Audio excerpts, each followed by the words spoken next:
Hey guys, Swamp Cleaner here, back with another video for you. It's been a little while. Hope you guys are all doing well. Hope you guys had a good summer. We're moving on into the winter seasons. Thanksgiving is coming up. Hope you all have a good one. And I'll probably see you guys at the end of the year with another video to recap everything that's happened all this year. Another crazy year, 2021. But today we're going to talk about something that is affecting American society to its core. And that is um, echo chambers. The fact that people are becoming more and more polarized, more partisan, and how echo chambers can really affect the day-to-day interactions that people have in society when it comes to strangers and even in their families. And I'm going to use the context of the Rittenhouse trial and how, for the first time, and it's been over a year since the incident took place. It took place back in August of 2020, in the middle of the Summer of Love, the infamous Black Lives Matter riots that were spreading all across the country due to um, the death of George Floyd. And just now, because the trial of Kyle Rittenhouse has been taking place the past week and a half or so, and all the evidence is finally out in the open. People cannot deny the evidence anymore. People can't deny that the evidence existed, because some people have. I'm going to get into that because it's now on a public record. It's all been checked off by the state. It's all legal, good to go. This evidence is true. This is real. This is what happened. And I'm going to get into the fact that people like Anna Kasparian and your average Twitter Twitter user, including the verified check markers, have been for over a year spreading this narrative that Kyle Rittenhouse is a white supremacist and just went to Kenosha. He hopped state lines with his rifle, and he was just there to hurt people. He was just there to look for trouble, and he found it. And this is what has been playing ad nauseum in the mainstream media, in politics, and this took place during the election, and Joe Biden even used Kyle's image in a political campaign commercial. Now, can you say that that's defamation? Could Kyle sue the Biden campaign? Well, we'll have to wait and see, because the trial is just only now today. As of recording this, they have finished the closing arguments, and tomorrow the jury is going to start deliberating. Now, tying into echo chambers, it's very shocking to me. I mean, an echo chamber itself is not shocking. Everybody's in an echo chamber. I'm in an echo chamber to some extent. Well, I maybe more confirmation bias. I'm more like prevalent in following right-leaning publications, and I mean, I will explain that I have my biases. I mean, of course I have my biases, but everybody does. It's just who's willing to admit to it. And lefties will say, "Oh, we're impartial." I mean, some lefties who are worth their salt will say, "Yeah, I'm a flaming leftist. I'm a communist. Yeah, I want to, rule the world." And you know what? Thank you for being honest, at least. But for the rest of them, they usually just lie and claim to be impartial when they are just as sycophantic as most other people. Um, when it comes to this echo chamber, it's it's the explanations of these people, like Anna Kasparian. She said that she was under the impression, she thought it was Kyle Rittenhouse who was chasing Rosenbaum, and only after she saw the footage, apparently she waited over a year to see the footage, that she saw that she was wrong and that she apologized. Now, she said that she apologized and she was wrong. Do I believe her? I believe her as far as I can throw her.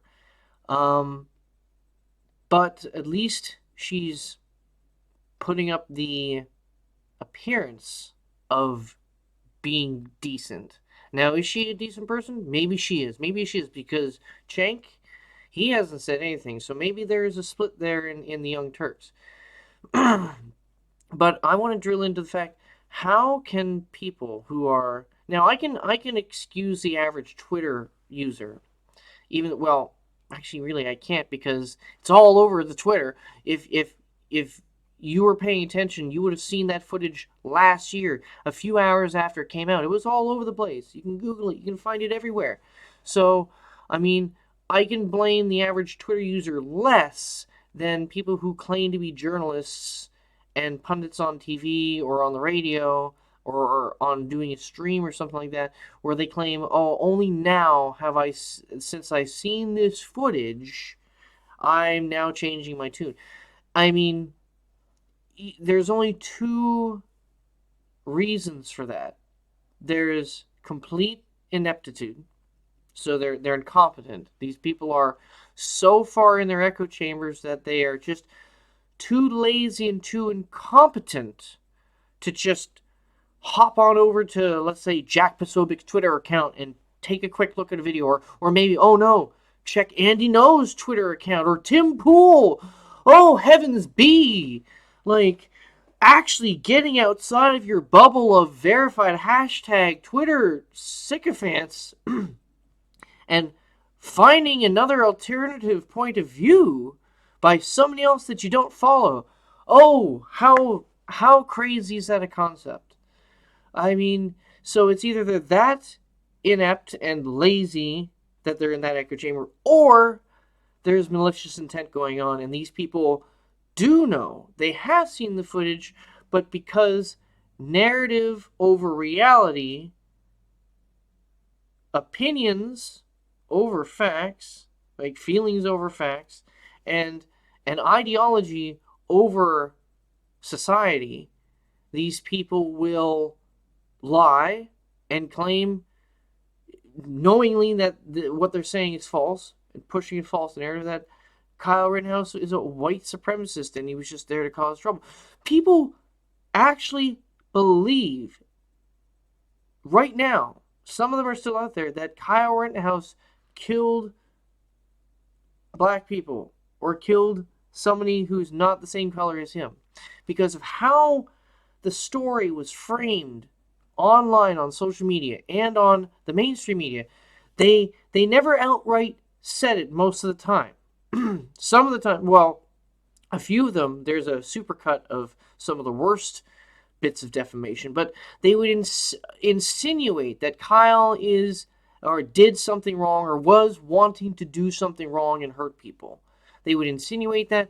They would pile on. They would add him into this big one-dimensional characterization of Trump supporters being evil, racist, anti-minority, pro-gun extremists, and they just run with it because, yes, they can get some clicks, and you get money, and you can rile people up, and then you can get more people attacking each other in the streets, burning cars down, burning stores down, attacking other people, shooting each other, and that's great TV. If it bleeds, it leads, right? For the most of the MSM, that's how they operate. If it bleeds, it leads. So, when it comes to some people, I believe there was malicious intent to reinforce this echo chamber. And you know what? I mean, I don't know why it blows my mind so much. Maybe it's because I've been following this entire thing intently, and I knew from the night of or the day after, once these videos were everywhere, and I saw them and I looked at them repeatedly over and over and over, I said, hands down, there is no way in hell this kid could ever get brought up on any kind of murder charge or anything like that. Now, the whole, underage gun thing, I was thinking, okay, yep, they might get him there, but apparently the law was too ambiguous, and the judge threw that out. So now it's just pretty much the murder charges, and the prosecution. The prosecution is completely just working off of emotions and feelings and insinuations and thought policing, not actually working on the evidence, and whatever evidence that they did produce, some of it was even faked. It was actually not real evidence. And you can see how the bubble was reinforced, the echo chambers, because these people would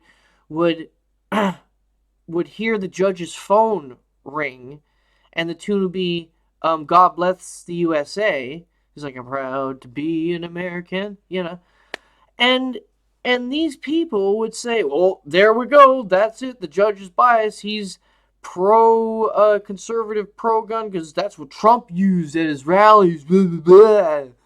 Like, okay. In my opinion, that's an actual dog. If these people want to talk about dog whistles here and everywhere, woo, white supremacy here and there and everywhere, you want to know what's an actual dog whistle, but not dog whistle to white supremacy. Dog whistle to anti-American hatred and pretty much, in my opinion, communist. Anybody who knee-jerk reaction to hearing a judge's ringtone on his phone being "I'm proud to be an American," and they say that's bad or that's wrong, you gotta look at yourself in the mirror. The people who are thinking that that's wrong, you're the ones who gotta look at yourself in the mirror, because that is messed up. The knee-jerk reaction, being proud of being an American, being a patriot to your country, that's somehow wrong, and that means that's biased towards the prosecution in the case against Kyle Rittenhouse. It's insane. Do you have can you justify that thought process? Can you help me understand why your knee-jerk reaction is that's biased towards or that's biased for Kyle? I'd really like to know. And going back to the complete ineptitude and laziness. Now, I won't put it past a lot of people. Have you seen Americans? Have you seen people? Have you seen us? Have you seen Mark Dice videos where he has people signing petitions to throw the unvaccinated people in jail because they're not vaccinated?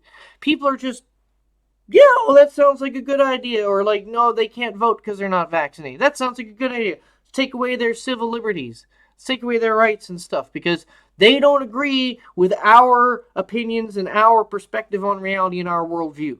And because they don't agree with it, they're tantamount to fascism and Nazis, so we have to get rid of them, throw them in a jail, throw them in concentration camp, gulag, somewhere. And these people are willing to sign your rights away. If they believe, if they are convinced, and it doesn't take a lot to convince a lot of these people, if they're convinced that you are of the wrong type, they will gladly sign your rights away, because guess what? It's not them. At least it's not them, it's you. That's fine, whatever. Just like Alex Jones was talking about the other day. Everybody's being conditioned to laugh when their neighbor is taken away in handcuffs and think that's funny.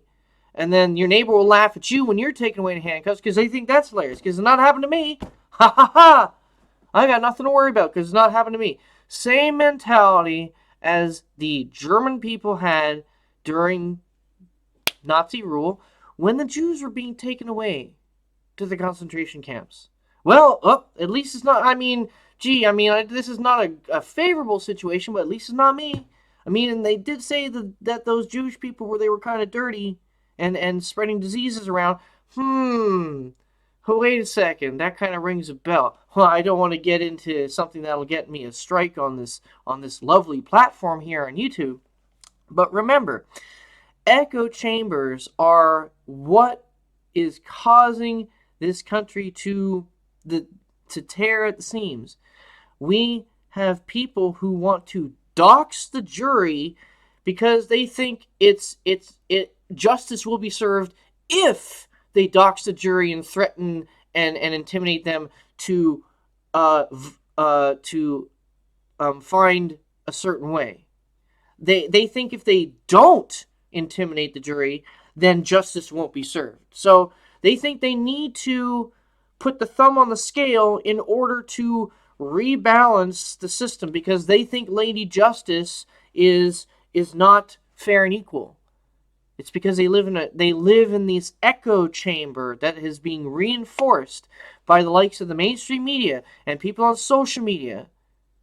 You got your Al Sharptons of the world, you got your Don Lemons of the world screaming out about racism and how everybody is who doesn't think like them is dangerous and anti this and anti that. It's so lowbrow. It's cheap. It's one dimensional. It's insulting to the average person. And the people who get duped by this and then get reinforced into it just project everything that they are becoming onto everybody else. And it's starting to really tear at this country, at the fabric of this country. So in the next day, tomorrow, there's going to be deliberations. The jury is out. They are going to be figuring out whether or not they're going to throw Kyle Rittenhouse for the rest of his life in jail. Hopefully, these people have seen through the prosecution's, and I'm sorry, lackluster performance, just laughable. Binger, one of the prosecutors, said that if you're carrying a weapon, a gun, you lose your right to self-defense. I'm sorry. Oh yeah. Plus, also, self-defense only works until after you've been shot, because if Grosskreutz, the dude with the Glock, who was pointing, he was pointing his gun at Kyle. I mean, and remember, this all happens in split seconds too. So a split second, a lot can happen, especially in these things. They're trying to break it down, saying that he's callous and cold because he shot Rosenbaum 4 times, and that like he shot Grosskreutz before Grosskreutz shot him.